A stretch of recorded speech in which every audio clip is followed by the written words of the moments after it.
Alors, d'abord, bonjour à tous. Merci de vous être connectés pour cette formation en ligne sur la nouvelle crise bancaire internationale. Avant de commencer, je précise que, comme d'habitude, cette vidéo s'inscrit dans un cycle de formation plus large, de formation en ligne. Et alors, comme d'habitude, je vous remets, pardon, dans le chat le lien pour accéder à toutes les formations précédentes qu'on a fait. La dernière en date, c'était sur, la dette belge avec Olivier Bonfons et sinon on a fait les fonds vautours encore juste avant et là, du coup, c'est la troisième vidéo de cette année 2023 et donc aujourd'hui, on est avec, Éric Toussaint, qui est porte-parole du, CADTM International et qui a écrit de nombreux livres, dont Bancocratie, que j'ai ici à côté de moi, qui est consacré au secteur bancaire, pardon. Et donc, on va viser une petite heure maximum, je pense, de débat pour après, enfin, de débat direct avec Eric pour laisser après la place à quelques échanges. Eric, tout va bien, t'es prêt? Oui, il n'y a pas de problème. Très bien. Bonjour à chacun, à chacune. Bah donc, on y va, Eric. Donc, ça fait 15 ans que la crise bancaire des subprimes a fait trembler l'économie mondiale avec des lourdes conséquences sur les États et les populations. Et donc cette année, en mars 2023, il y a plusieurs banques américaines qui sont la Silicon Valley Bank, Signature Bank et First Republic Bank qui ont été déclarées en faillite. On a aussi le Crédit Suisse ici du côté européen. Et donc on voit que le système économique, financier, bancaire international est plus fragile que jamais et qu'on est probablement en train de voir apparaître une nouvelle crise si on n'est pas déjà dedans, mais c'est de ça qu'on va parler aujourd'hui. Alors, première question, vous pouvez retrouver les questions dans le chat, je viens de les poster, comme ça vous voyez un petit peu le chemin qu'on emprunte.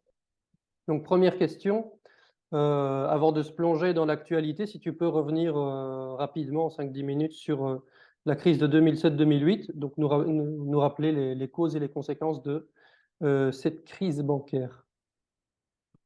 Oui, donc la crise précédente qui a éclaté en 2007 et a pris toute son ampleur en 2008, c'était le résultat d'une longue vague de déréglementation.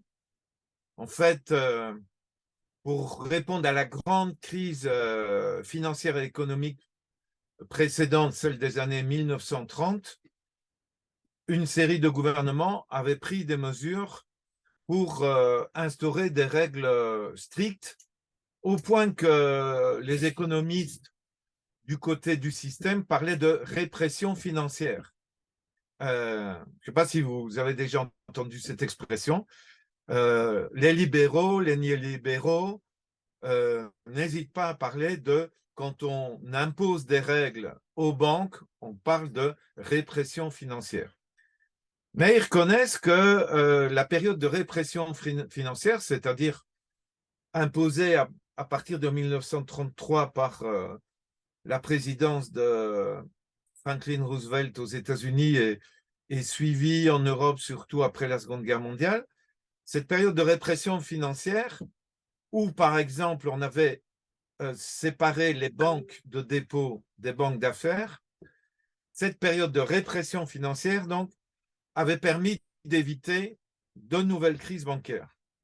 Et on a connu des crises bancaires qu'à partir des années 1970 et pas des crises internationales. Mais justement, à la fin des années 1970-1970, avec l'élection de Margaret Thatcher en Grande-Bretagne et de Ronald Reagan aux États-Unis, on est entré dans une vague de déréglementation, l'offensive néolibérale.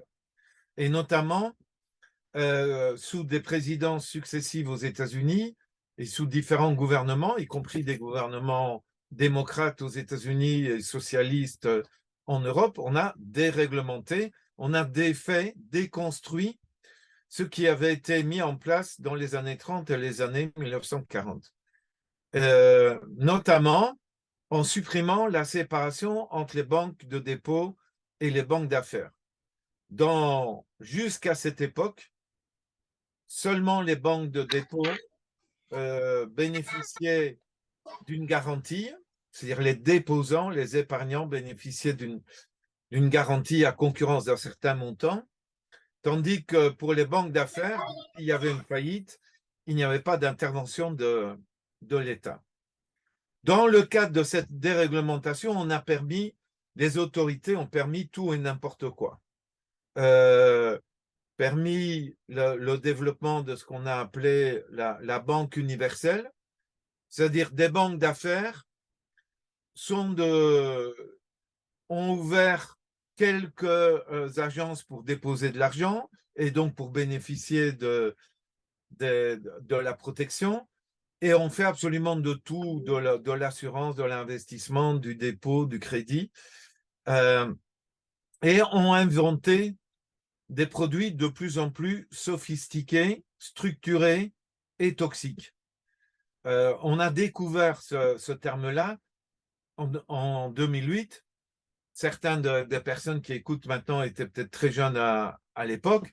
On a parlé de produits structurés et de produits toxiques, c'est-à-dire des titres financiers dans lesquels on met des centaines de crédits différents, de différentes natures et de différentes qualités, en disant que en mêlant du très bon à du très risqué, le tout va être de grande qualité et sûr. Et puis on s'est rendu compte que, en fait, comme une poire ou une pomme pourrie dans un panier, la poire ou la pomme pourrie va contaminer l'ensemble du panier. Et on s'est rendu compte en 2007-2008 que ce qui avait été inventé comme produit et vanté comme sûr, en fait, était hautement toxique, dangereux.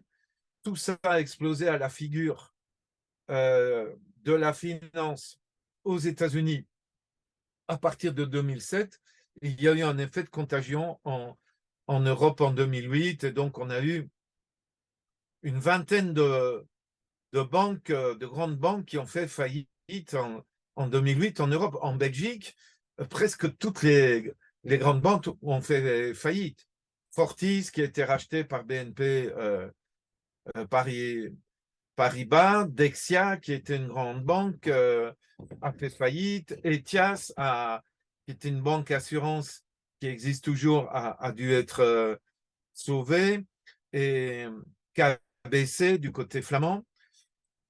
Et en Grande-Bretagne, Royal Bank of Scotland, en Allemagne, Commerzbank, qui est la deuxième grande banque en Allemagne, etc., etc. Et aux États-Unis, évidemment, tout le monde a en tête le nom de Lehman Brothers, qui était une banque d'affaires et qui a fait faillite. Mais il y a, comme une série d'entreprises, y compris industrielles, avaient fait des investissements dans ces titres dangereux, la General Motors, entreprise automobile, a fait faillite et a dû être sauvée, elle aussi, par l'État. Donc là, on a eu une grande crise financière suivie d'une grande récession économique, une chute de la production mondiale en 2009 qui a touché y compris les économies du Sud, d'Afrique, d'Amérique latine et d'Asie, par ricochet, parce que ça allait tellement mal au Nord que le Nord importait moins de produits du Sud, et ça a produit donc une crise dans le Sud. Et à l'époque, les gouvernements ont dit cette finance déréglementée, on va y mettre fin, on va mettre de la discipline de tout ça. On a reparlé de répression financière et on a dit ça n'arrivera plus jamais. On va exiger des banques qu'elles aient des fonds propres, donc des capitaux propres, pour une proportion plus importante par rapport au crédit qu'elles octroient, et tout va aller beaucoup mieux.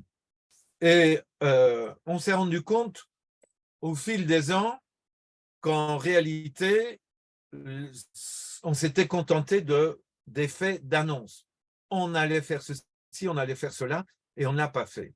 Et on se retrouve maintenant en 2023 avec une situation dans laquelle les banques, en fait, ne sont pas nettement plus solides qu'au moment de la grande crise de 2007-2008. Et dans certains cas, elles sont même encore plus fragiles qu'à cette époque. Donc, la réponse principale à ta question, quelles étaient les causes, c'est la grande vague de déréglementation qui a commencé dans les années 80 avec l'offensive néolibérale. On peut y ajouter d'autres éléments, mais on n'a pas le temps ici. Je les ai analysés dans le livre Banque mondiale, à savoir qu'il y a évidemment une connexion entre l'économie réelle et la finance. Par exemple, aux États-Unis, en 2000, disons entre l'année 2000 et 2006, il y a eu une vague énorme de construction de logements et d'immeubles commerciaux. Et pour les logements, comme les banques disposaient d'énormément de liquidités, elles ont octroyé des prêts à des secteurs de la population qui n'avaient pas en réalité les moyens de se payer des logements aux conditions dans lesquelles on leur octroyait des crédits. C'est ce qu'on a appelé les subprimes, c'est-à-dire des crédits plus risqués que d'autres parce qu'ils s'adressent à des secteurs populaires qui n'ont pas suffisamment de revenus et de patrimoine pour faire face à des difficultés de remboursement. Et donc, c'est dans l'économie réelle une augmentation démesurée de la production de logements et de locaux commerciaux liés à des crédits octroyés de manière très risquée et abusive qui ont produit des difficultés de remboursement de dettes et qui ont fait s'effondrer l'édifice.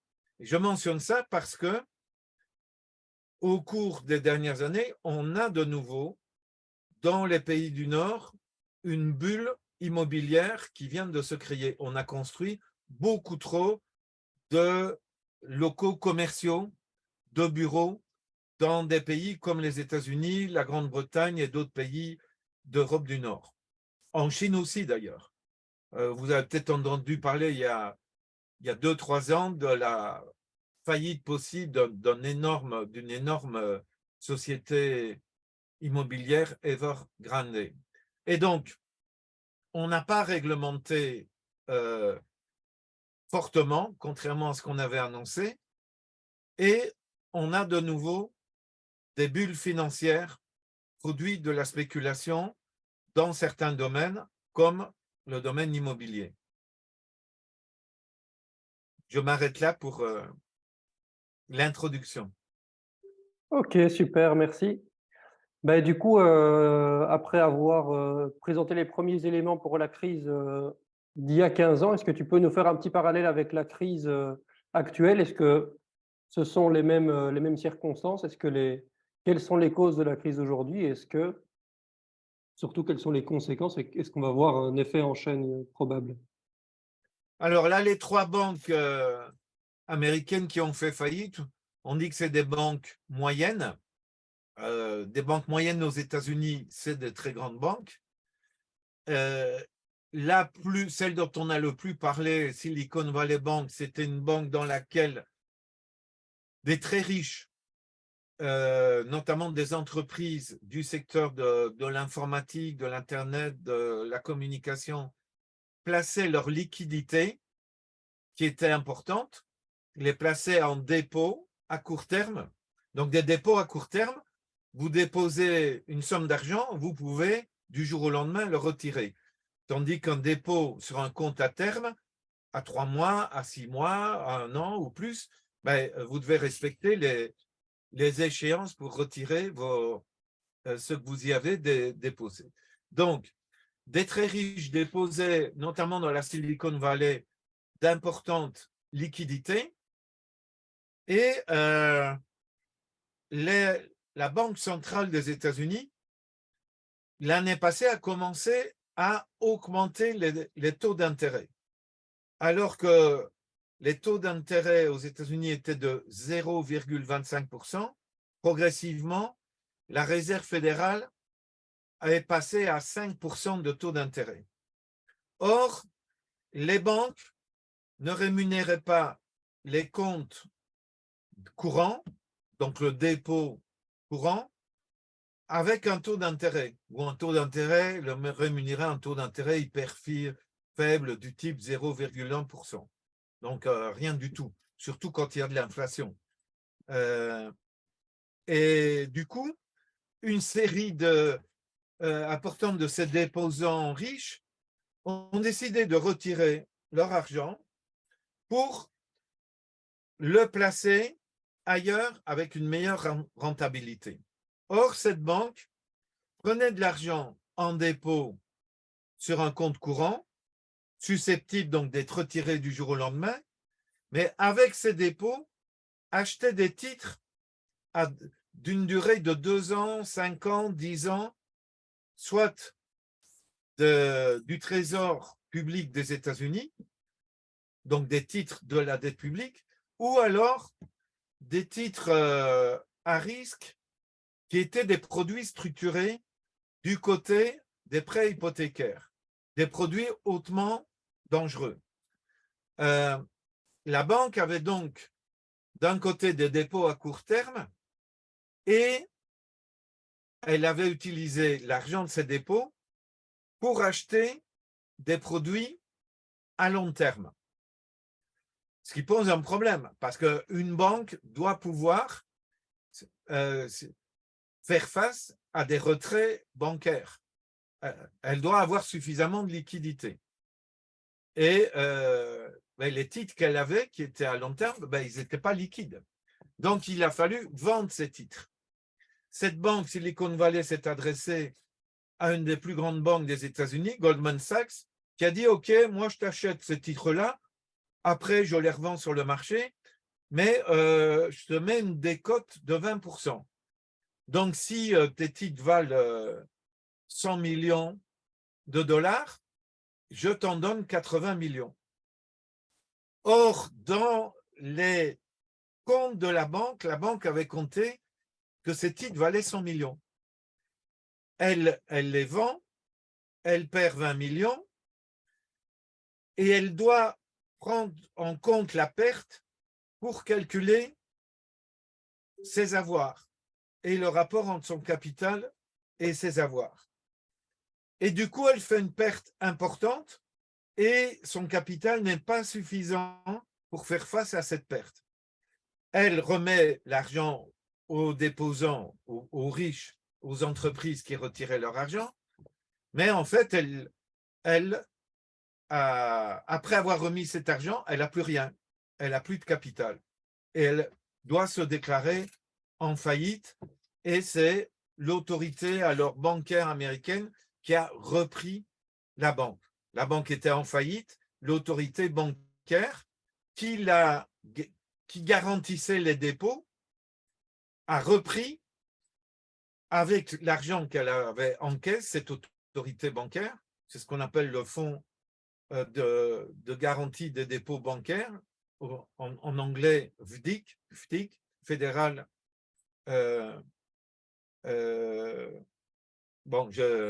Deposit Insurance Corporation. Et donc, voilà l'explication. L'explication, c'est donc le fait que la banque n'avait pas suffisamment de capitaux pour faire face à une perte. Deuxièmement, qu'elle empruntait, puisqu'elle prenait en dépôt à court terme, et qu'avec ça, elle prêtait à long terme, puisqu'elle achetait des titres de la dette publique et des titres hypothécaires à long terme. Ce qui est une situation extrêmement dangereuse et qui a provoqué donc la crise. Donc, Qu'est-ce que ça veut dire? Ça veut dire que même si la crise s'est manifestée d'une manière un peu différente de celle de 2007-2008, on a la reproduction d'une situation dans laquelle les banques, en fait, prennent des engagements qu'elles ne peuvent pas tenir. Si des déposants, un certain nombre d'entre eux, retirent leurs dépôts, la banque est incapable de faire face à cette éventualité. Son capital fond comme neige au soleil et elle tombe en faillite. Pour les deux autres, je ne vais pas résumer, mais c'est un peu du même tonneau. Donc voilà. Ok, merci. Mais est-ce que tu saurais un petit peu approfondir sur, parce que qu'est-ce qui différencie la faillite de la banque Silicon Valley d'une simple faillite classique et pourquoi est-ce qu'il y a lieu de s'inquiéter? Tu saurais nous répondre un peu sur ça? Ce qui. C'est pas tellement. Je dirais. La question qu'il faut se poser, c'est pas qu'est-ce qui la différencie, non, c'est justement est-ce qu'il y a beaucoup d'autres banques qui sont dans la même situation? Et effectivement, c'est le cas. Aux États-Unis, on estime ce que je viens de vous décrire. La banque, en fait, Silicon Valley, considérait que les titres qu'elle avait, donc elle avait avec les dépôts, elle avait acheté des titres publics et privés, et elle considérait qu'il valait ce qui était écrit sur ces titres, la valeur nominale, la valeur faciale. En réalité, la valeur de marché, c'est-à-dire la valeur de revente, n'est pas la valeur d'achat. Bon, prenons une comparaison. Vous avez acheté une voiture il y a 5 ans. Si vous estimez que cette voiture vaut toujours ce que vous avez payé il y a 5 ans, vous vous trompez. Il y a ce qu'on appelle un Argus, qui est la tarification des voitures de seconde main, des voitures d'occasion. Et bien sûr, après 5 ans, une voiture ne vaut plus du tout ce qu'elle valait il y a 5 ans. Et on autorise en fait la réglementation, quand je vous ai dit qu'elle n'était absolument pas suffisamment forte, bien, on permet aux banques de considérer que ce qu'elles ont comme investissement, comme titre qu'elles ont acheté, a la valeur qui est écrite sur le titre et pas la valeur réelle, la valeur de revente sur le marché. Si le titre devait être revendu, à quel prix serait-il revendu? C'est ça qu'il faut prendre en compte. Les banques américaines, mais c'est la même chose en Europe, peuvent surévaluer leurs avoirs, leurs actifs. Mais quand elles sont amenées, parce que des gens retirent leurs défauts, à revendre ces actifs, à les vendre au prix du marché, et qu'elles font des pertes, eh bien, elles sont confrontées à une situation qui les met au bord de la faillite ou les amène directement à la faillite. Donc, il y a bien quelques spécificités de la Silicon Valley, puisque c'était des déposants du secteur de l'Internet et de cette vallée de start-up aux États-Unis. Mais à part ça, beaucoup d'autres banques sont dans la même situation. On estime que dans les actifs des banques des États-Unis, entre ce qu'elles ont dans leur compte et la réalité, si elles revendaient, il y a une différence de 500 milliards de dollars. Les actifs sont surévalués pour un montant de 500 milliards de dollars. Bon. Si vous voulez un autre exemple, c'est la faillite du Crédit Suisse. Donc, la faillite de ces banques américaines, des 3 banques américaines, ça a eu lieu vers 13-14 mars 2008. 2023. Donc, il y a avril, mai, juin, il y a 3 mois, un peu plus de 3 mois. Et il y a eu une autre faillite, celle du Crédit Suisse. Le Crédit Suisse, c'était la principale banque suisse. Et les banques suisses sont très importantes. La Suisse est un énorme coffre-fort mondial où les riches vont planquer leur argent. Et le Crédit Suisse s'était spécialisé, y compris profitant des lois suisses qui protègent le secret bancaire d'une manière encore plus forte qu'en Belgique, qu'en France ou qu'ailleurs. Cette banque suisse protégeait, on va dire, le secret de toute une série d'entreprises et de très riches qui blanchissent de l'argent, qui voient ou qui sont dans des activités criminelles comme des cartels de la drogue, qui sont dans de la fraude fiscale. Bon, le Crédit Suisse, c'est vraiment une banque qui a, pour employer une expression grossière, a plein de casseroles au cul et avait plein y compris de plaintes, de procédures en justice aux États-Unis, en Suisse, dans d'autres pays, pour complicité dans des affaires criminelles ou dans des affaires de fraude.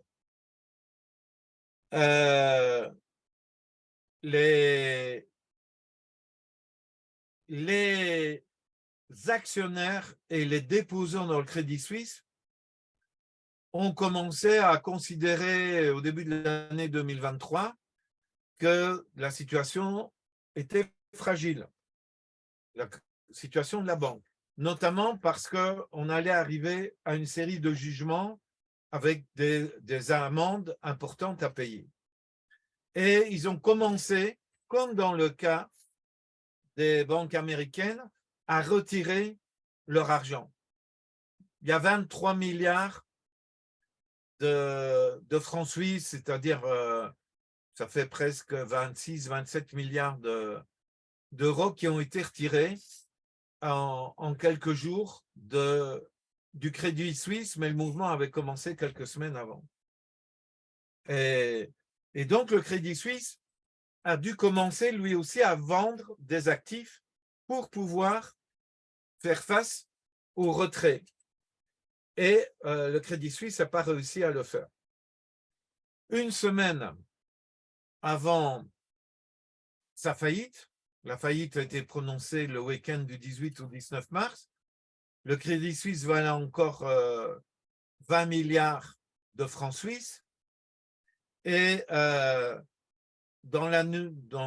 pendant le week-end du 18 au 19 mars, l'Union des banques suisses, qui était la deuxième grande banque privée suisse, a racheté le Crédit Suisse pour 3 milliards. Donc, vous voyez l'évolution de la valeur du Crédit Suisse en une semaine. Il est passé d'une valeur de 20 milliards à un prix de vente de 3 milliards. Et d'autres banques européennes sont dans une situation proche, notamment la Deutsche Bank, qui est la principale banque allemande. Mais Unicredit en Italie, Santander en Espagne, BNP Paribas sont dans des situations aussi fragiles et pourraient être confrontés à une situation qui s'approcherait de celle du Crédit Suisse ou des 3 banques américaines. Ok. Et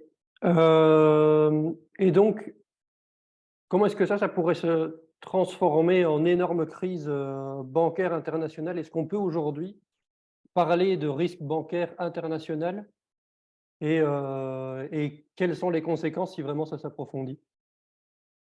Oui, c'est sûr qu'on peut parler de risque bancaire international.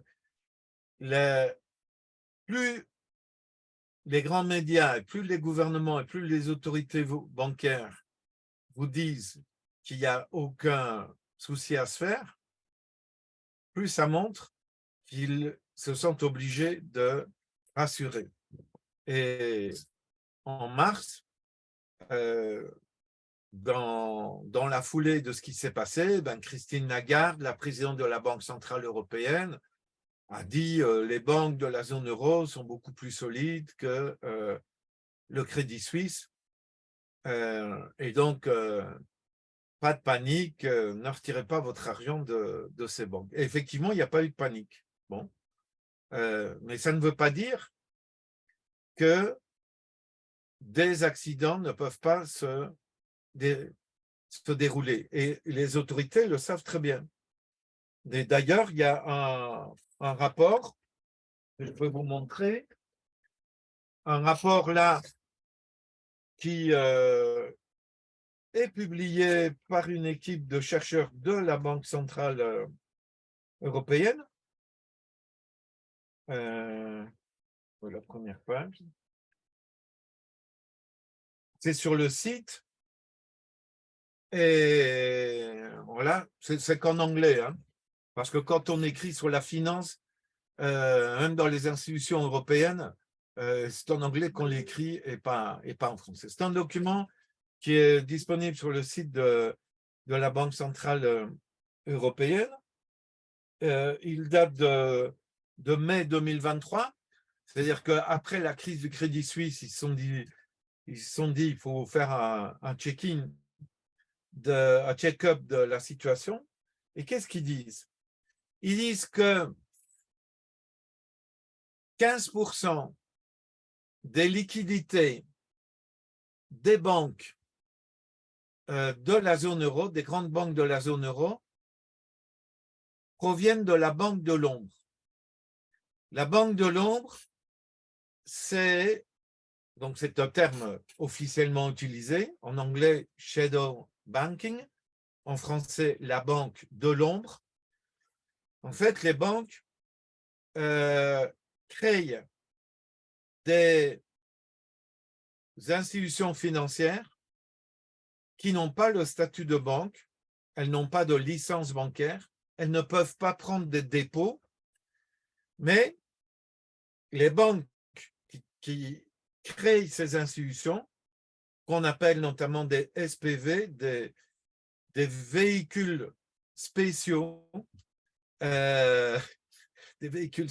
oui, créés par des grandes banques, BNP Paribas,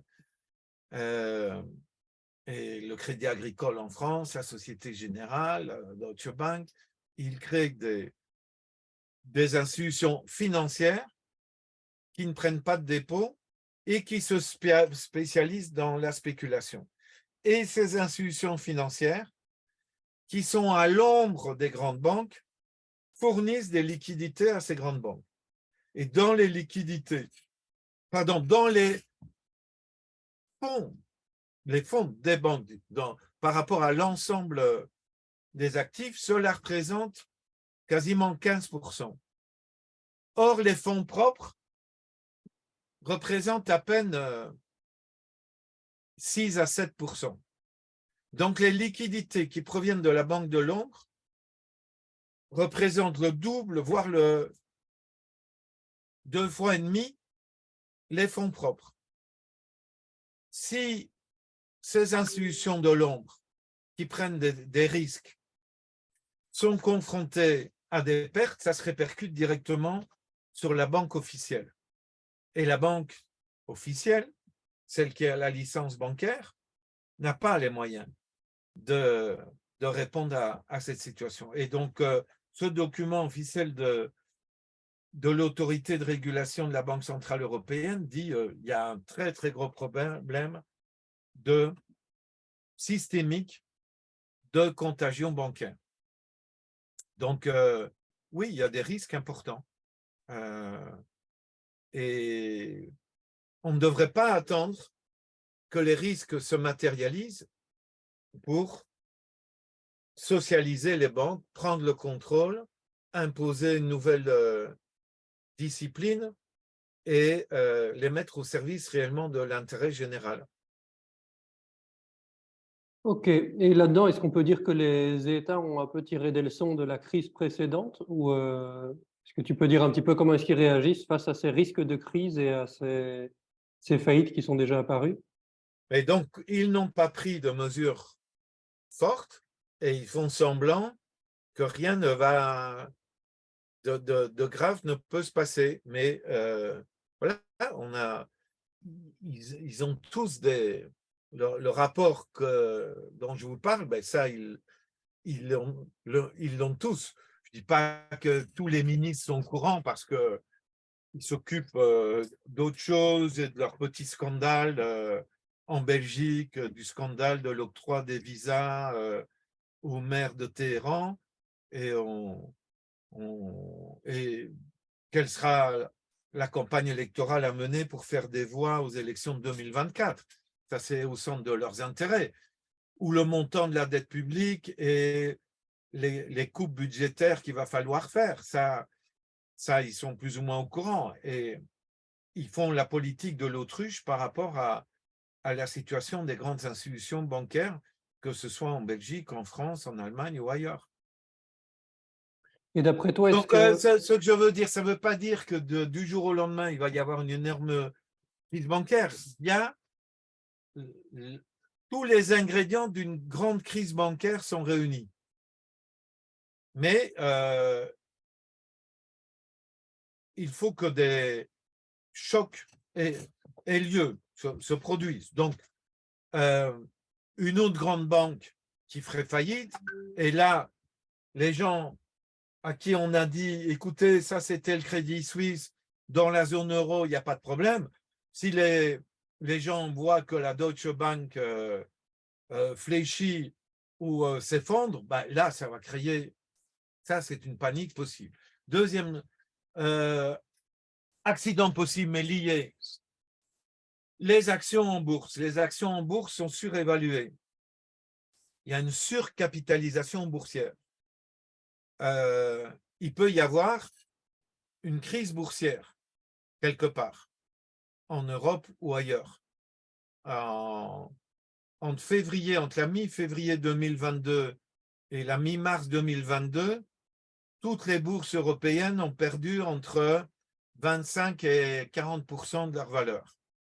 Les banques centrales ont réagi en soutien et elles ont toutes ces bourses ont remonté, ont même dépassé le niveau de avant la mi-février 2022.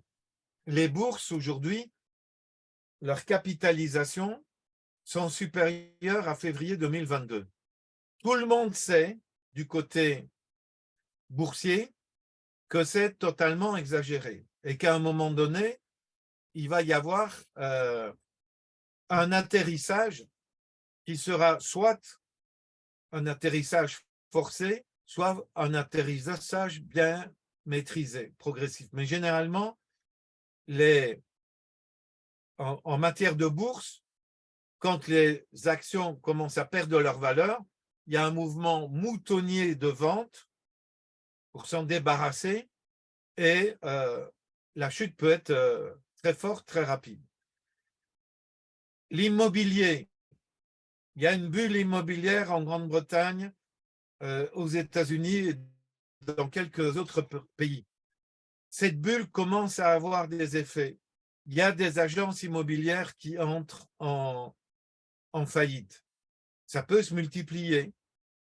Et donc, c'est un autre endroit de chute possible. Quatrième autre endroit, les titres de la dette des entreprises privées qui sont aussi une partie des dettes extrêmement risquées.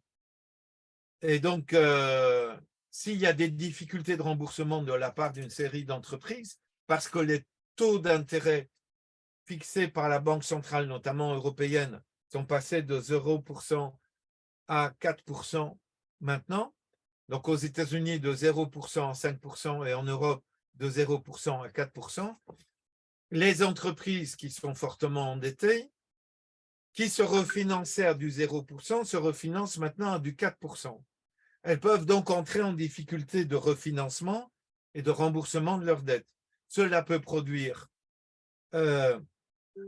une vente à des prix à perte des titres de leur dette et produire donc un choc. Tout ça à plusieurs, si vous voulez, secteurs de la finance, voire de l'économie réelle, secteur immobilier, il peut y avoir des chocs qui produisent une panique bancaire et donc d'importantes faillites.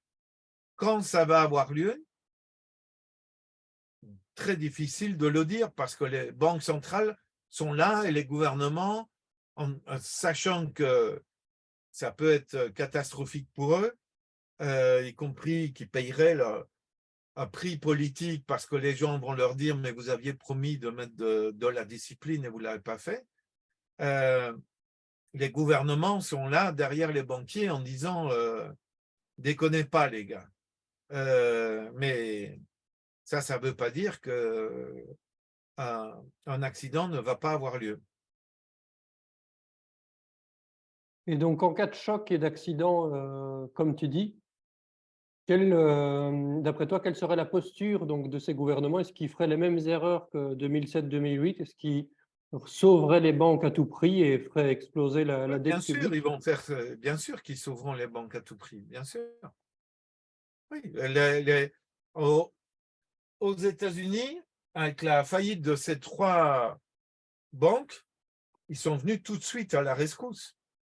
En Suisse, les autorités publiques ont dit à l'Union des banques suisses, vous devez racheter le Crédit Suisse, mais nous mettons une garantie, nous, publique, quasiment pour 50 milliards de francs suisses.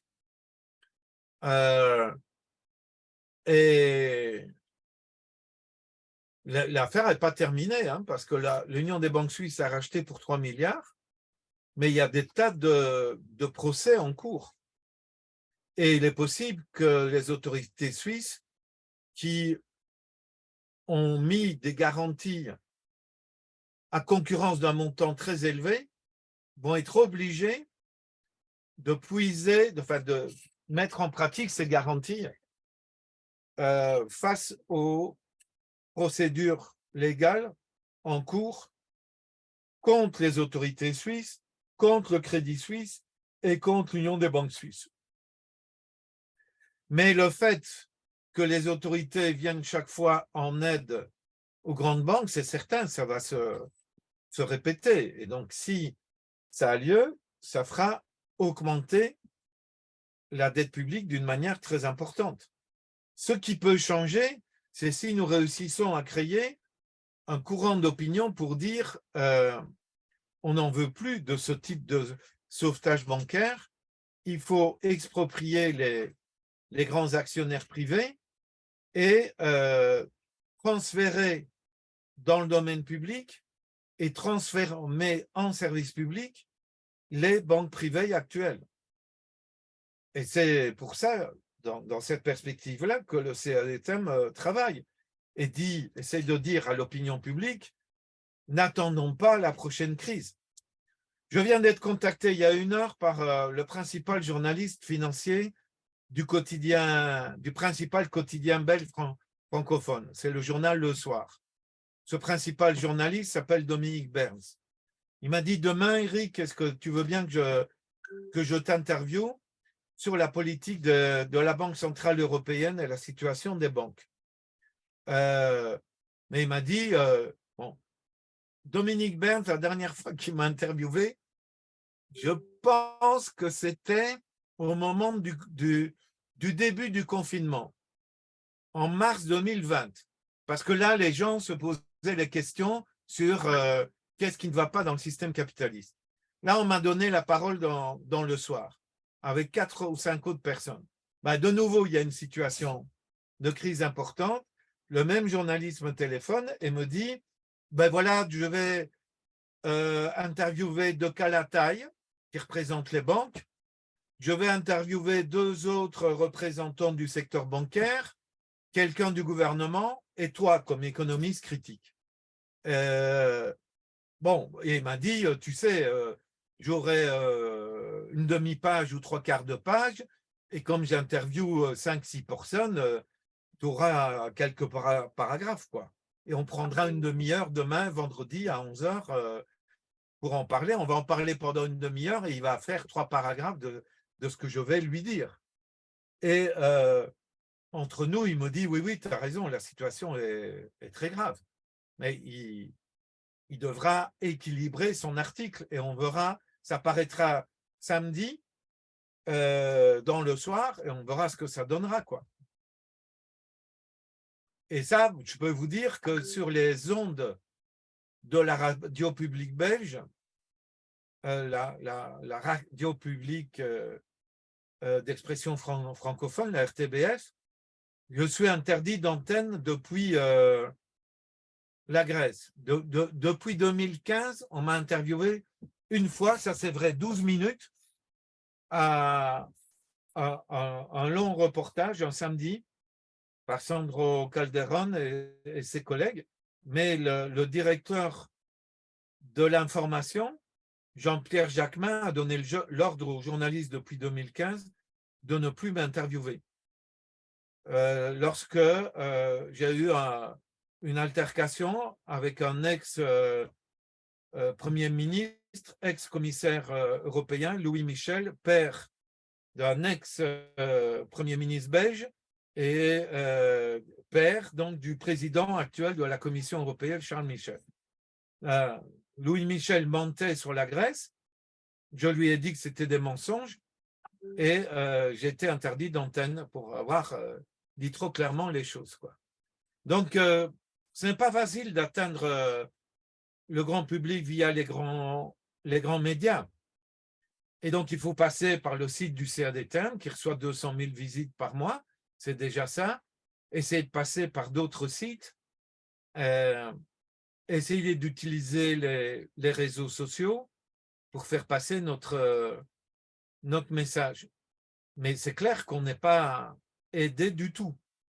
Et que quand on annonce des crises, on est présenté comme des Cassandres, des oiseaux de mauvais augure qui pourraient créer la panique. Et quand ça a lieu, on ne nous interviewe pas non plus. On interviewe les mêmes qui disaient que tout allait bien et qui vont vous expliquer que oui, c'était imprévisible ce qui s'est passé et oui, on va prendre des mesures. Ça, ce scénario-là, nous l'avons vu à plusieurs reprises. Donc, s'il n'y a pas de grands mouvements sociaux, d'importants partis de gauche, des grandes organisations syndicales qui relaient le discours sur il faut socialiser les banques, le risque, c'est que on va faire bis repetita une nouvelle crise bancaire, d'un nouveau sauvetage bancaire, une nouvelle augmentation supplémentaire de la dette publique et encore plus un tour de vis supplémentaire d'austérité. Donc, je tire la sonnette d'alarme. Et j'espère qu'on se fera entendre. Mais donc aujourd'hui, on est dans une situation internationale où il y a déjà une bonne poignée de pays qui sont au bord de la suspension de dette, qui sont en situation de surendettement, etc. Est-ce que tu sais dire rapidement en quoi une nouvelle crise bancaire et du coup un très fortement probable nouveau sauvetage massif et un endettement massif des États, quelles conséquences est-ce que ça aurait sur notamment les pays du Sud, dont beaucoup sont déjà en situation économique compliquée? Je dirais d'abord, la crise bancaire actuelle, elle est produite par la spéculation massive, la prise de risque, l'insuffisance des fonds propres des banques, l'insuffisance de discipline, l'irresponsabilité juridique, légale des grands actionnaires. Donc l'irresponsabilité, c'est-à-dire qu'ils ne sont pas tenus pour responsables et donc pas condamnables. Ça, c'est dans les causes fondamentales de la crise bancaire. Mais il y a un élément catalyseur c'est la décision des banques centrales d'augmenter les taux d'intérêt, qui donc a décision qui fait que face aux banques qui rémunèrent quasiment pas les dépôts courants, si parmi les gens ici d'Europe, si sur leur compte courant, vous pouvez regarder, les frais bancaires que vous payez sont supérieurs à la rémunération tout à fait minuscule de l'argent que vous prêtez à la banque. Parce que quand votre salaire arrive sur votre compte bancaire, c'est vous qui prêtez de l'argent à la banque. Hein. Vos dépôts sur un compte bancaire, c'est un prêt que vous faites à la banque, qui normalement devrait être rémunéré. Par contre, si vous demandez de l'argent à la banque, elle va vous demander un intérêt de 5%, 6%, 10%, 12%. Bon. Bref, par rapport à cette situation, des déposants, y compris très riches, se disent on ne rémunère pas assez, ben moi je vais acheter des produits qui me rémunèrent plus. Donc ça déstabilise les banques. Bon. Ça, c'est l'effet sur les banques ici. Mais l'augmentation des taux d'intérêt décidés par les banques centrales a un autre effet. C'est l'augmentation du coût de refinancement de la dette des pays du Sud. Des pays comme le Sénégal, même comme le Rwanda, vendaient des titres de leur dette publique sur les marchés financiers, il y a 2 ans, 3 ans, 4 ans, en promettant une rémunération de 3%, 4%, 5%. Maintenant, ces mêmes pays, quand ils veulent emprunter, et qu'ils veulent donc mettre sur le marché de nouveaux titres avec de nouvelles échéances, les banques leur disent, ou les fonds d'investissement leur disent, moi j'achète vos nouveaux titres si vous me rémunérez à du 9%, à du 10%, à du 12%. Et donc toute une série de pays du Sud n'arrivent plus à vendre de nouveaux titres. Or, pour rembourser leurs anciens titres, même si c'était à des taux bas, ils doivent vendre des nouveaux titres pour avoir des liquidités pour payer les intérêts sur les anciens titres. Et donc, toute une série de pays du Sud, à cause de l'augmentation des taux d'intérêt décrétés au nord par la Réserve fédérale des États-Unis, par la Banque centrale européenne, par la Banque d'Angleterre, n'arrivent plus à se refinancer. Une série de ces pays entrent en suspension de paiement. S'ajoute à cela que ces mêmes pays, prenons la Tunisie, prenons l'Égypte, prenons le Sénégal ou le Rwanda, doivent importer du pétrole. Ils n'en produisent pas. L'Égypte, la Tunisie, le Rwanda, le Sénégal ne produisent pas de pétrole. Ils doivent importer des céréales. Le prix du pétrole a augmenté, notamment suite à la guerre provoquée par l'invasion de l'Ukraine par la Russie. Ils importent des céréales. Le prix des céréales a augmenté, provoqué notamment par les spéculations suite à l'invasion de l'Ukraine par la Russie. Ukraine qui est ce qu'on appelle le grenier à blé de la planète Terre et notamment de l'Europe.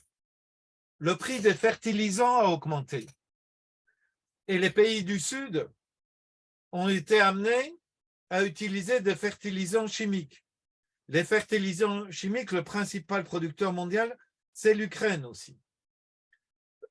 Donc, l'Égypte, la Tunisie, le Sénégal, le Rwanda, la Zambie importent du pétrole, importent de la nourriture, qu'ils payent plus cher et doivent rembourser leurs dettes. et augmenter leur dette pour procéder aux achats des combustibles et des aliments. Et ils n'y arrivent pas. Donc, toute une série de pays entrent en suspension de paiement. Le Ghana, qui était perçu, présenté comme un pays modèle de néolibéral, de application de mesures de déréglementation et favorable au marché et à l'initiative privée, le Ghana a dû se déclarer en suspension de paiement. La Zambie est en suspension de paiement. Le Sénégal est dans d'énormes difficultés. Son président, Macky Sall, appelle à l'annulation de la dette. Il n'est pas encore en suspension de paiement. Donc, les conséquences de ce qui se passe au nord sont dramatiques pour les pays du Sud.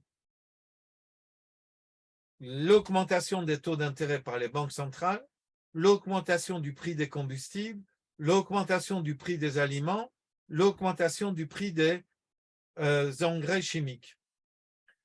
Et certains pays du Sud ont été aussi touchés par, évidemment, les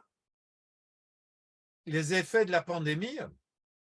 Voilà, tous les pays du Sud ont été touchés, mais certains plus que d'autres. Pour se procurer des vaccins, ils ont dû augmenter les dépenses de santé et l'importation de médicaments. Ça a augmenté la dette publique. Certains de ces pays du Sud s'étaient tournés à fond vers le tourisme. C'est le cas du Sri Lanka ou de Cuba. Et le tourisme, avec le confinement, s'est réduit quasiment à zéro en 2020-2021 et n'a commencé à rebondir que fin 2022, début 2023. Et donc, il y a une série de pays qui sont confrontés à tous les chocs externes possibles et imaginables. Donc là, ce n'est pas tellement, Pablo, la crise bancaire des 3 banques aux États-Unis ou du Crédit Suisse. Pour le moment, ce n'est pas ça. C'est les autres phénomènes qui sont des chocs externes qui produisent au nord ces crises bancaires, mais qui produisent au sud une nouvelle crise de la dette. Ça, c'est interconnecté, mais avec des éléments où ce n'est pas la crise bancaire au nord qui produit la crise de la dette au sud. Non, c'est d'autres évolutions au nord qui produisent la nouvelle crise de la dette au sud. Évidemment, s'il y a une crise bancaire généralisée au nord, ça affectera aussi le sud, ça c'est sûr. Mais là, c'est dans les chocs qui pourraient venir plus tard. Ok, ben, merci beaucoup pour toutes ces explications. Là, ça fait déjà donc 1 heure qu'on a démarré, donc je propose qu'on laisse doucement la main aux participants pour des échanges. Donc, si quelqu'un a une petite question à poser, ben, vous pouvez prendre la parole directement ou alors la poser dans le chat.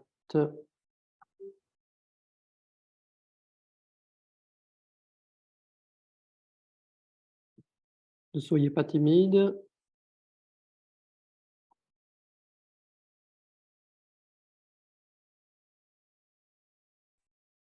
J'ai une question. Ouais, Anne.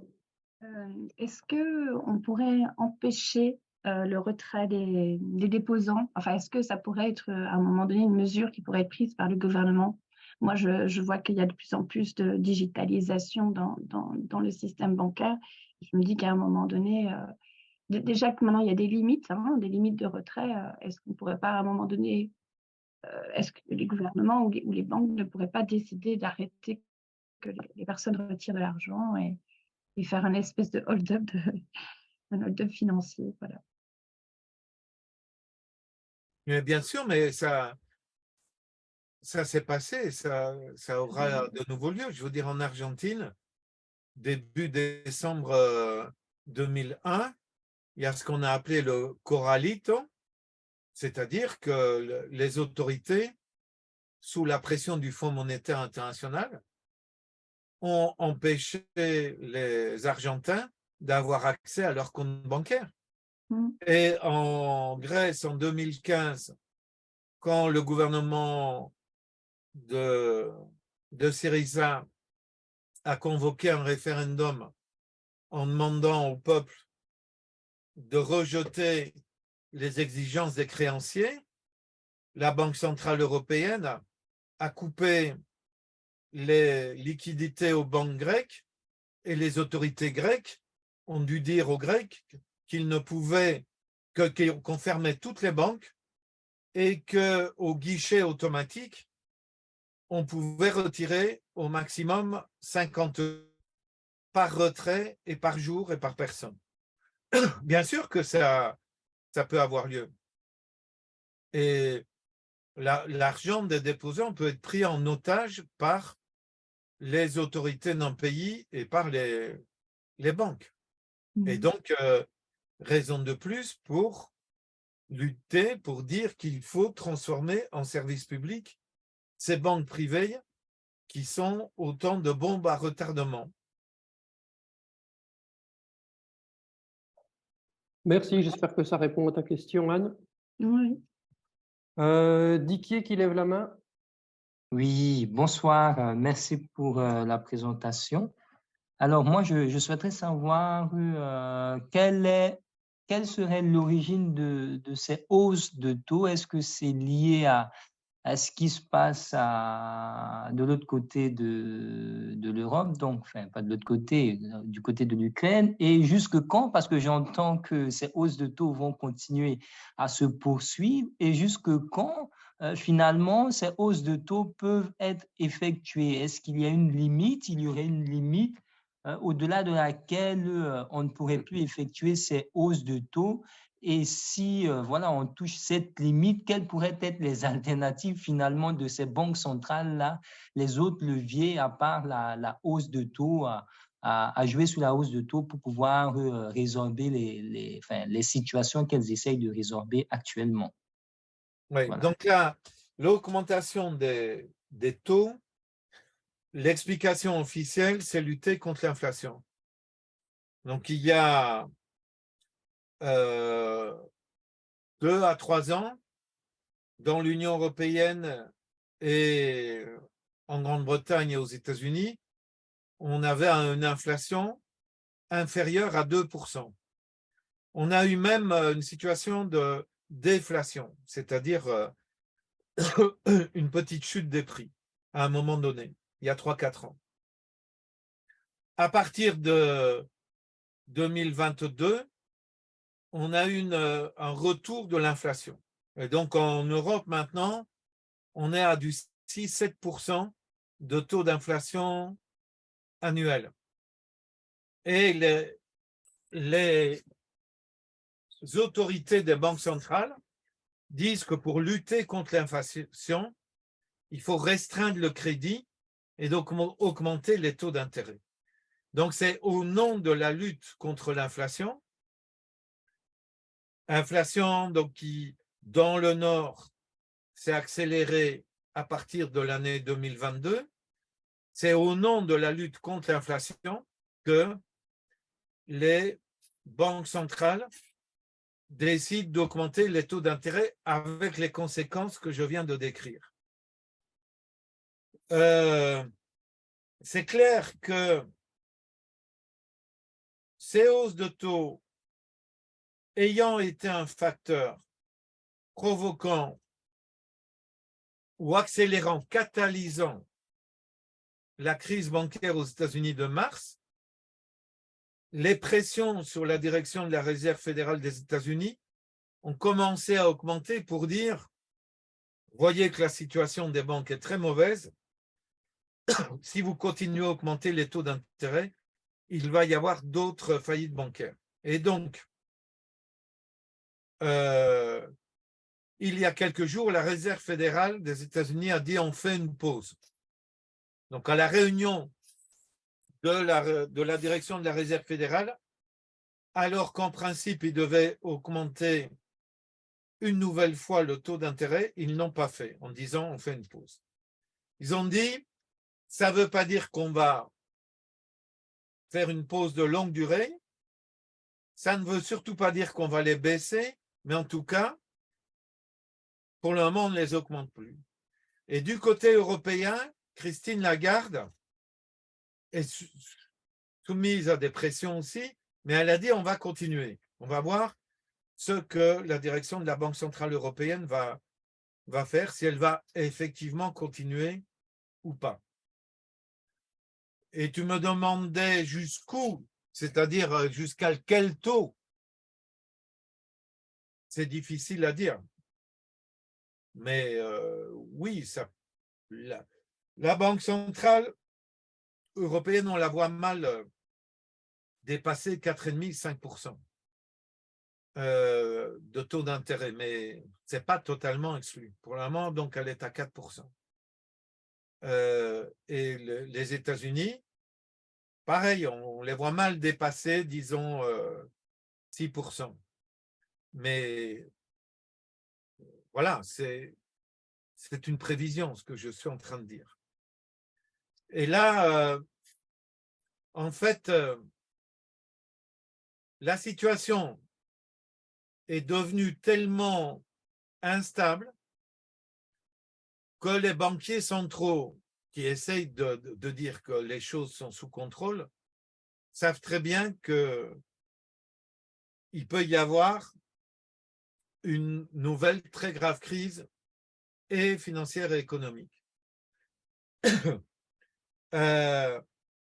S'ils continuent à augmenter les taux, les faillites vont se augmenter en nombre. S'ils rebaissent les taux, ça va relancer la spéculation et ça finira pour provoquer aussi des faillites. Donc pour les banquiers centraux, pour le moment, c'est le choix entre la peste et le choléra, en deux maladies très graves. Et c'est le résultat de la manière dont ils ont conduit leur politique depuis 20 ans et dont la déréglementation s'est instaurée depuis 40 ans, et de comment le système capitaliste global a évolué avec une financiarisation qui a augmenté au cours des dernières décennies. Tout ça est donc un résultat complexe d'un mouvement d'ensemble. Et les banquiers centraux prennent des mesures qui ont des effets graves, mais ils ne savent pas très bien quelle autre politique ils pourraient mener parce qu'ils restent totalement dans le cadre du système. Ce n'est pas eux qui vont dire il faut socialiser le système bancaire. Hein? Ce n'est pas eux qui vont dire il faut développer les services publics. Ce n'est pas eux qui vont dire on ne va pas sauver les grands actionnaires. Ils sont là pour sauver les grands actionnaires. Ils sont les amis des grands actionnaires. Et quand ils ont fini leur métier de directeur de la Banque centrale, ils deviennent directeurs d'une banque ou membres d'un conseil d'administration d'une grande banque privée. Et tous les jours, ils rencontrent des grands banquiers privés. Donc, ils sont, comme on dit grossièrement, ils sont cul et chemise avec les grands banquiers. Et ils ne vont jamais adopter une politique. D'eux-mêmes, en tout cas, ils ne vont jamais adopter une politique qui ira à l'encontre des intérêts des grands actionnaires et des grands banquiers. D'accord. J'ai répondu à ta question.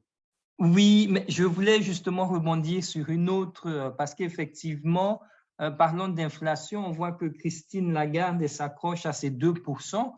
Est-ce que, d'après vous, cet objectif de 2% est toujours réaliste ou est-ce qu'il ne faudrait pas songer à le revoir ou à adopter autre chose? Ça fait très longtemps qu'il aurait dû être vu, mais parce que en soi,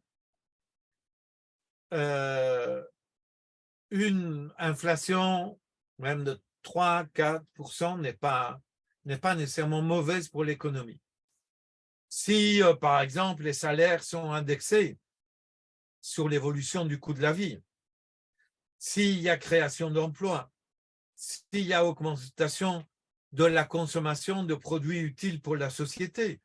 Il peut y avoir un certain niveau d'inflation qui n'est pas du tout négatif pour la population et pour l'économie d'un pays. Ici, ce qu'on a, c'est une inflation sans véritable croissance économique et en plus sans une croissance économique dans les secteurs intéressants.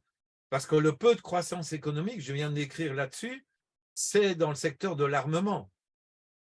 Dans le secteur de la production de produits utiles pour la société, il n'y a pas il n'y a pas une croissance.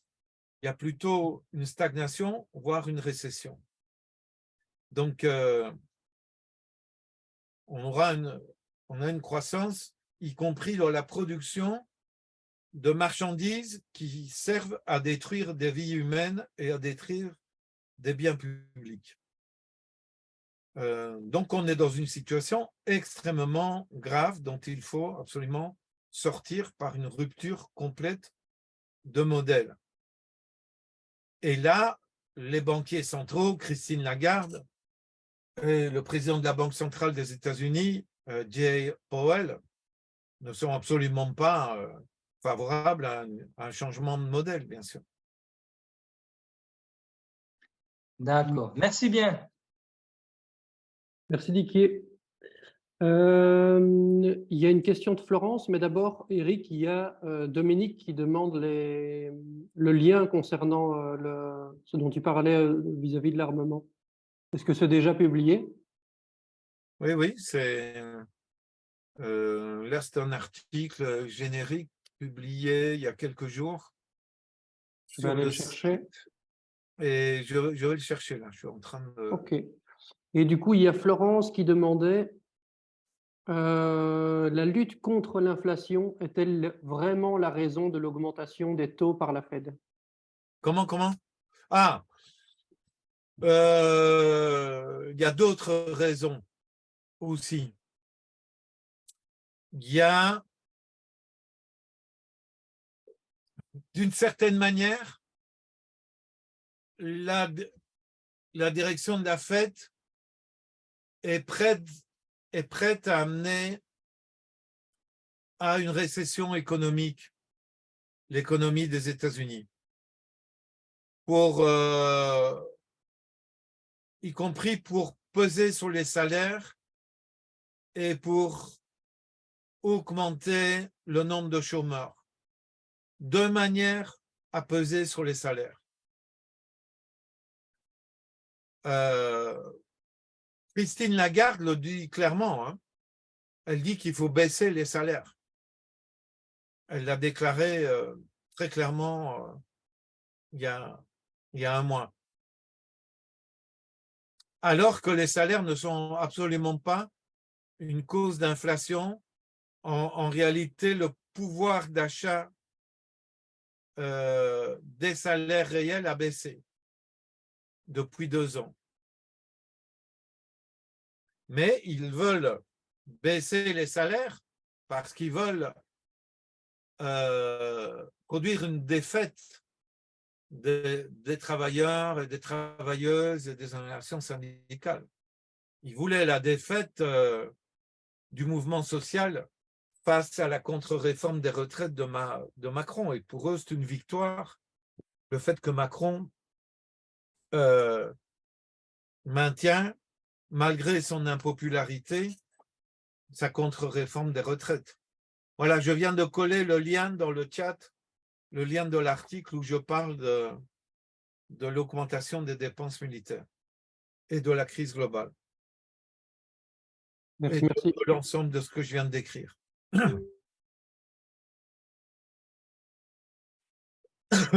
D'autres questions, interventions? Par rapport Ouais. au risque de guerre, justement, est-ce qu'on n'est pas dans une situation vraiment qui prépare à la guerre, d'une certaine manière? On est dans une guerre. Une guerre économique, mais je veux dire une guerre… Non, on est dans une guerre, là. En Ukraine, Oui, il y a bien une sûr, guerre. en Ukraine, oui, mais plus généralisée. Il y a une guerre au Soudan. Oui, Il y a une guerre du côté de la Somalie et de l'Éthiopie. mm, Il y a une guerre dans l'est du Congo. Il y a des oui, guerres en cours. Et,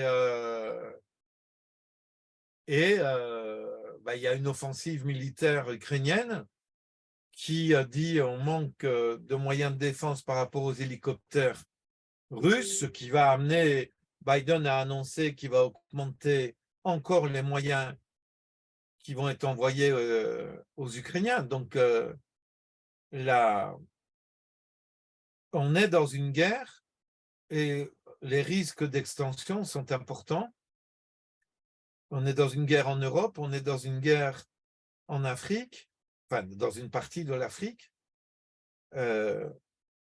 et au Proche-Orient à certains moments, hein, parce qu'en Syrie et en Irak, il y a aussi un conflit en cours, il n'y a pas l'intensité d'il y a 3 ou 4 ans, mais il est en cours, il n'a pas terminé. Et puis là, je vois dans le chat risque d'extrême droite, ben, bien sûr que le risque d'extrême droite, c'est dans l'article que dont je viens de vous mettre le lien, je parle de tout ça, quoi, mais d'une manière synthétique. Pour moi, tout est lié. Parce que face à une gauche qui n'est pas capable, quand elle arrive au gouvernement, d'appliquer des politiques de changement, il y a une tendance des gens à voter à droite. Vous avez vu les dernières élections en Grèce. Syriza, qui avait déjà déçu très fortement, est allé avec un discours très modéré aux élections. Et qui est-ce qui s'est renforcé? C'est le gouvernement de droite sortant et l'extrême droite, y compris une nouvelle extrême droite qui a renforcé ses positions électorales. En Italie, c'est l'extrême droite qui a gagné l'année passée. Donc, en Espagne, c'est des alliances PP et l'extrême droite de Vox qui... Vox vient sur une grande façade à Madrid, vient de dérouler une banderole de 20 mètres de haut où on voit une main blanche qui jette à la poubelle le logo du mouvement d'émancipation des femmes. Donc le logo féminin avec le poing levé. Et évidemment, jeter à la poubelle les migrants et tout ça, carrément sur une banderole de 20 mètres de haut, en pleine campagne électorale pour les élections générales du 23 juillet. C'est clair qu'il y a une augmentation de la virulence de l'extrême droite et de sa capacité à attirer des voix face à une gauche tout à fait molle. Donc les perspectives sont extrêmement graves, c'est clair. Et il faut absolument réagir. Et notamment, il faut que la gauche se ressaisisse et propose des solutions radicales. Heureusement, en Belgique, et notamment en Wallonie, l'extrême droite n'arrive pas à produire des dirigeants charismatiques et la gauche relativement se maintient, mais du côté flamand, c'est quand même inquiétant. Et de voir que le discours, je trouvais extraordinaire quand même, mais là je parle pour des gens qui ne sont pas en Belgique, mais que ce soit une Iranienne victime de la répression du régime iranien, mais élue de la NVA, c'est-à-dire de la droite flamande, qui dénonce l'octroi d'un... Enfin, on est dans un imbroglio politique où les gens ont difficile à repérer qui est du bon côté. Si c'est la droite nationaliste flamande qui est raciste, mais qui a une députée iranienne qui a été emprisonnée, torturée, qui dénonce qu'un secrétaire d'État socialiste flamand ait poussé à inviter un maire iranien et une ministre émergente. Enfin, on s'y perd, quoi. Ouais. Le débat gauche-droite n'est pas clair pour toute une série de gens. Et la gauche ne vient pas avec un discours suffisamment clair sur le droit de circulation, sur la défense des réfugiés. Je viens d'écrire un coup de gueule sur le fait qu'on nous matraque avec ce qui se passe pour un sous-marin de 5 personnes avec 2 Richards qui ont payé 250 000 $ pour aller voir le Titanic. Et ces médias n'ont rien fait pour dénoncer en temps réel le naufrage qui se préparait et où 500 personnes venant d'Afrique, d'Afghanistan et de Syrie sont mortes. C'est absolument écœurant, quoi. Donc là, il faut... C'est pas toi que je dois convaincre, hein, Dominique, je sais que... Mais il faut vraiment qu'on ne baisse pas les bras, il faut vraiment qu'on se batte, quoi. Et on sait qu'on se bat contre des murs, d'accord, mais il faut le faire. Oui. Oui, vas-y, tu peux enchaîner, Dominique. Oui, ben, hier, je suis allée écouter une conférence du GRIP et de Justice CP. Le titre s'appelait, c'était assez spécial, l'Europe, je dis bien comme ça, c'était le titre tel qu'il était, l'Europe doit-elle se réarmer? Et en fait, c'est pour ça que j'ai demandé la référence, parce que j'ai essayé d'intervenir, mais je trouvais qu'il y avait beaucoup à dire. Il n'y avait pas beaucoup de personnes, mais y compris des militaires. Donc, il y avait un synopsis à la présentation de la soirée qui m'avait interpellée et qui était, étant donné la situation en Ukraine, il y a des appels à un réarmement de l'Europe.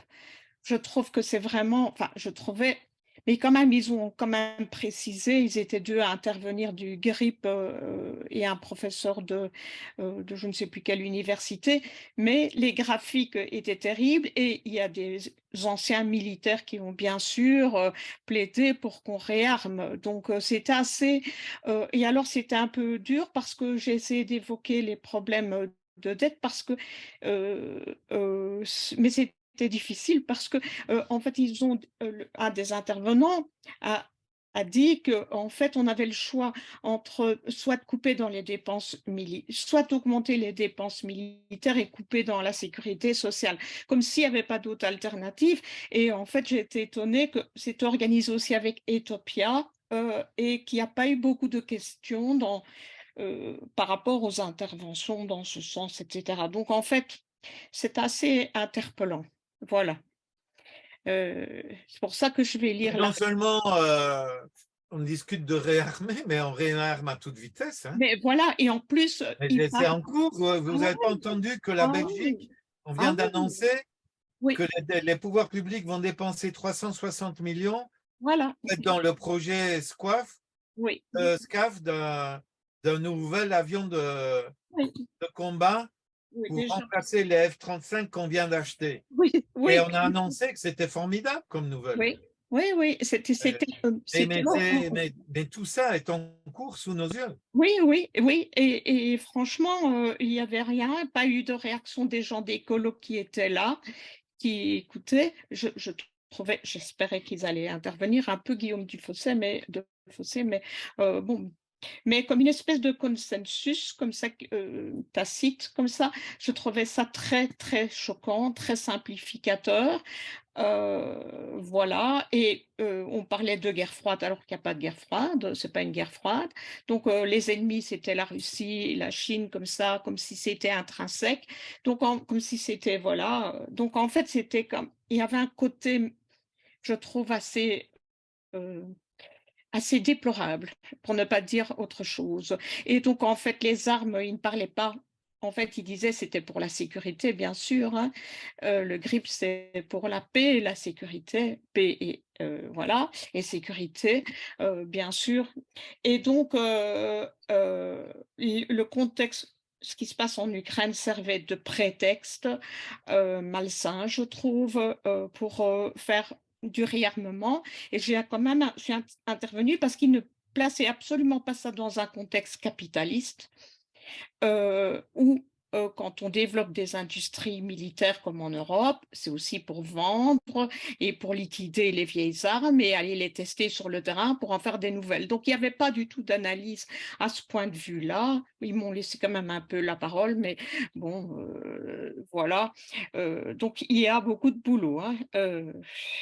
Donc je vais essayer de lire cet article et d'en faire quelque chose. Voilà. Donc on est mal barre parce que les armes, c'est pour aller réprimer les populations, quand elles se rebellent, que ce soit n'importe où, en Afrique, partout, pour défendre les intérêts capitalistes. Mais il n'y avait pas cette analyse, évidemment.